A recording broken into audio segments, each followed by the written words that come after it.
Souvenir. Retour dans l'histoire. Voici la chronique Flashback avec Steve Ray. Nous sommes en compagnie de Stevie Ray. Comment vas-tu, mon cher? Ben, ça va très bien, toi, Guy? Ben oui, ça va bien. Prêt pour parler de musique cette semaine encore? Bien sûr! Ben, cette semaine, nous sommes en mode dance music avec une formation ayant connu beaucoup de succès, spécialement au début des années 80, soit Shalamar. Et le hit flashback du répertoire sera A Night to Remember, une chanson qui représente bien ce qu'était cette dynamique formation. Est-ce que Shalamar, ça, c'est à ton goût, Guy? Oui, oh oui, j'aime bien. Oui? Oui. Je pourrais te faire danser avec ça? Peut-être, oui. Oui? Disons que ça fait longtemps que j'ai pas dansé, par exemple. OK. Donc, peut-être tu as perdu un peu la façon de danser. Oui. L'histoire de la formation Shalamar est un amalgame de hasards heureux, de mésententes, de styles variés, mais surtout de succès. Le groupe originaire de Los Angeles fut qualifié de disco-funk, mais en réalité touchait à différents autres styles également. Et le groupe fondé en 1977 par le promoteur de spectacles et concerts Dick Griffey était à la base seulement prédestiné à enregistrer un medley des succès Motown, mais l'arrivée en scène de Don Cornelius, le grand Manitou derrière l'émission de télé Soul Train, qui a duré une trentaine d'années, a tout changé. Lui qui a aussi entre-temps fondé le label Soul Train Records, et plus tard, le même Cornelius a changé l'étiquette pour Solar Records afin de se concentrer justement sur son émission Soul Train en premier. Est-ce que pour toi, Guy, le répertoire Motown, c'est quelque chose que tu aimais? Oui, oui, beaucoup. Ah oui, oui. Parce que Motown, c'est pas seulement Diana Ross. Non, c'est sûr.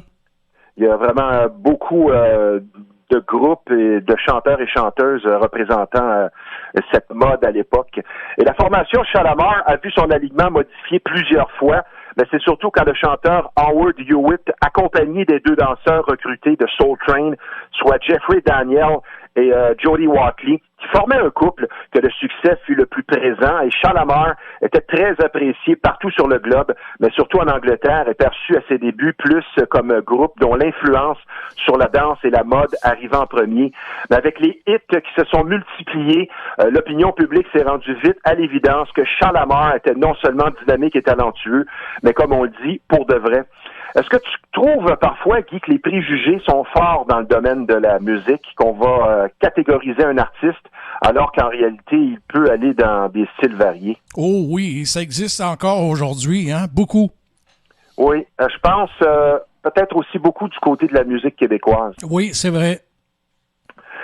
Donc, Guy, avec les hits qui se sont multipliés, l'opinion publique s'est rendu compte assez vite, à l'évidence, donc, que Shalamar était non seulement dynamique et talentueux, mais comme on le dit, pour de vrai, qu'est-ce que tu veux, c'est ça dans le domaine de la musique. Et le nom du groupe fut inspiré d'une formation des années 60, se nommant de Shalamars.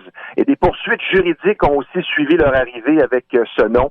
Plusieurs artistes prétendent détenir les droits sur ce nom.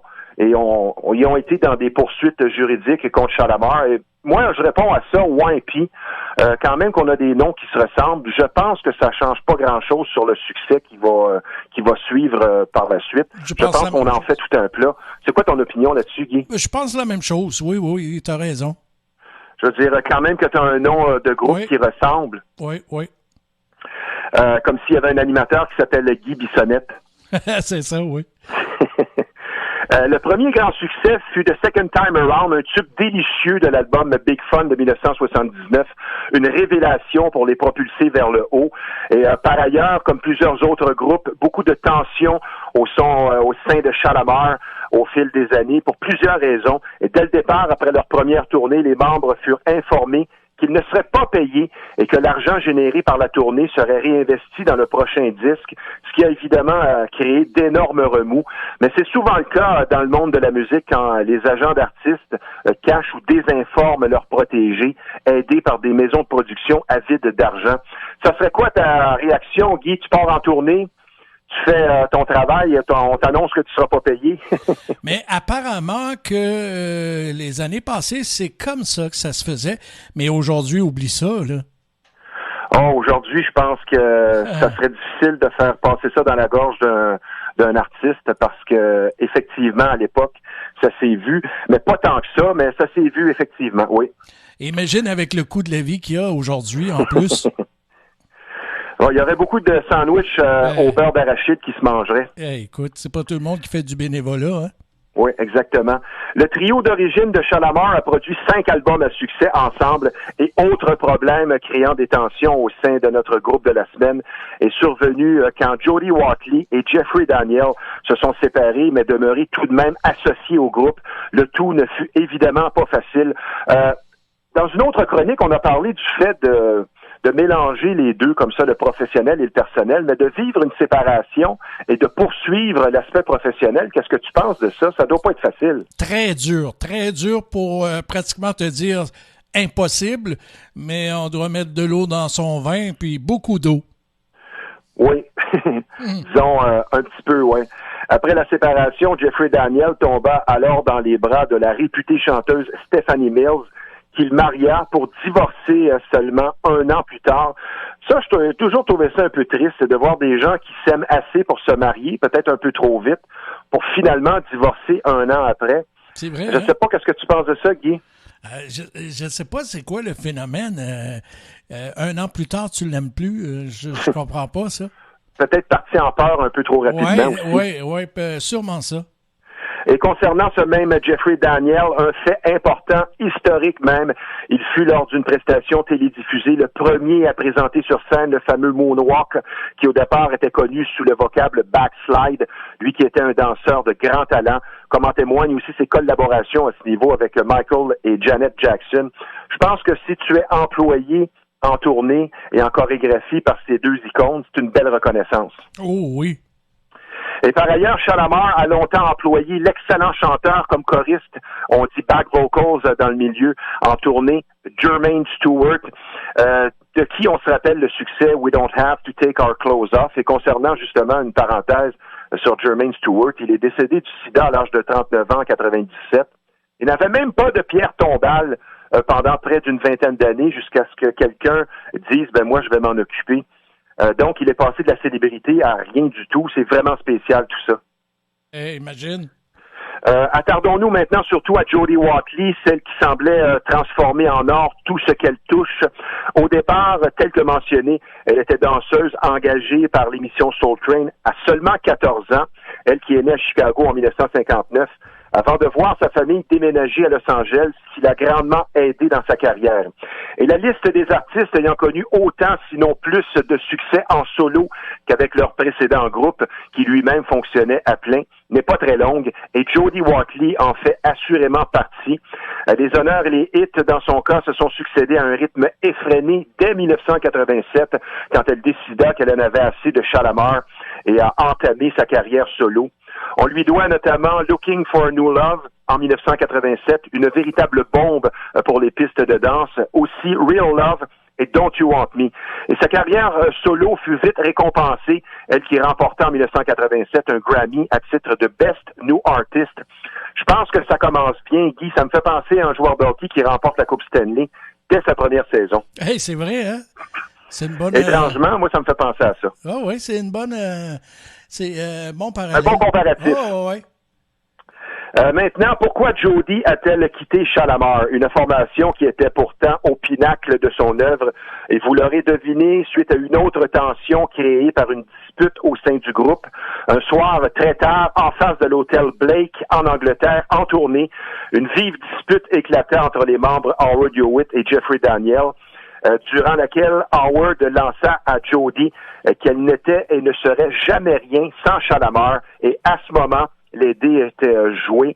Ce fut le moment déterminant. Par la suite, Jody Watley refusa même de participer au tournage de la vidéo suivante du groupe, chose qu'elle dut accomplir sous la menace de représailles juridiques. Mais le mal était fait. Et comme Jody, femme ambitieuse, avait fait son choix, probablement motivée par les commentaires mesquins de son coéquipier, la séparation du groupe devint inévitable, avec le résultat positif et historique que l'on connaît pour elle.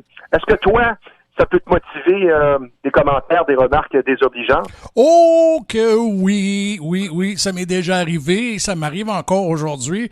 Et c'est pas mal le cas de tout le monde, je pense, hein? Pas toi? Ben, c'est sûr qu'il y a tout le temps quelqu'un à quelque part qui souvent ne fait pas grand-chose devant sa télé, voilà. qui va trouver la bébite. Et qu'est-ce que tu veux?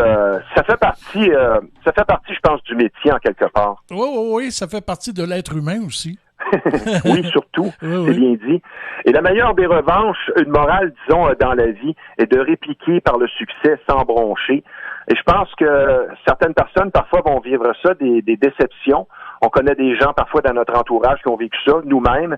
Et si on reste accroché à la rancune, je pense parfois que c'est une question d'ego. Oui. Il faut savoir mettre son ego de côté, même quand les choses ne tournent pas à notre avantage. Est-ce que tu es capable, toi, de dormir avec la rancune? Oui, mais je fais des rêves, des rêves méchants. Non, faut pas se coucher le soir avec la rancune. Bon, ben, il y en a qui disent que même c'est le secret dans un couple, de régler ses petites chicanes avant de se coucher. Oui. Ce serait un des secrets. Je pense qu'effectivement, pour avoir un bon dodo, ça peut aider. Oui. Un fait particulier, Guy, maintenant, révélé en entrevue podcast récemment par le chanteur concerné Howard Hewitt. Depuis ce jour de fin 1986, Jody Watley et lui ne se sont jamais réadressé la parole, surtout en raison du refus de Jody. Je pense que l'orgueil est vraiment très fort chez certains. Oui. Ah oui, ça c'est sûr. Est-ce que tu te considères comme un orgueilleux? Des fois, oui. Oui. Pas toi?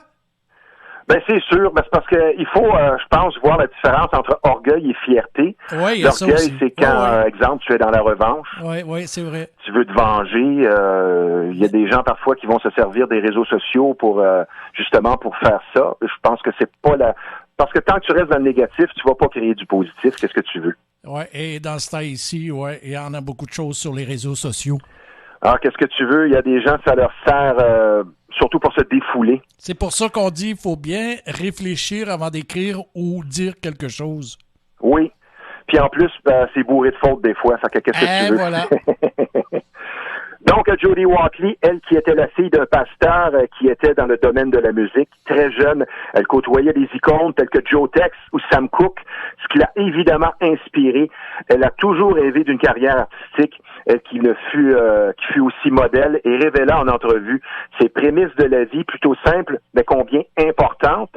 La clé, s'inspirer de déceptions pour aller de l'avant, trouver le bonheur malgré les embûches, ne pas s'occuper de l'opinion des autres, être confiante et déterminée dans un travail acharné, ce qui amène au succès.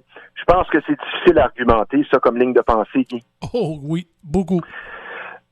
Concernant maintenant notre hit flashback A Night to Remember, qui est une phrase symbole de ce que devrait être une soirée en boîte de nuit. Plaisir, danse et créer des moments qui deviennent de bons souvenirs, tout simplement. Et d'écrire Shalamar demande plus que quelques mots. La force de Shalamar est plus qu'évidente sur scène, être à la fois funky, un peu rock par moment, et très dance music, inspiré et inspirant. Il faut mentionner que Shalamar arrive aussi dans l'après-disco, donc encore sous l'influence en 1982. Et quelque chose qui a de la groove, comme on le dit dans le milieu des DJ, décrit bien l'œuvre de cette dynamique formation qui était Shalamar, une musique expressément composée et arrangée pour dynamiser une ambiance, une piste de danse nombreuse à l'époque. Ça complète pour cette semaine, mon cher Guy. Je vais te souhaiter une bonne semaine et un bon retour à nos auditeurs. Merci à toi aussi, mon cher.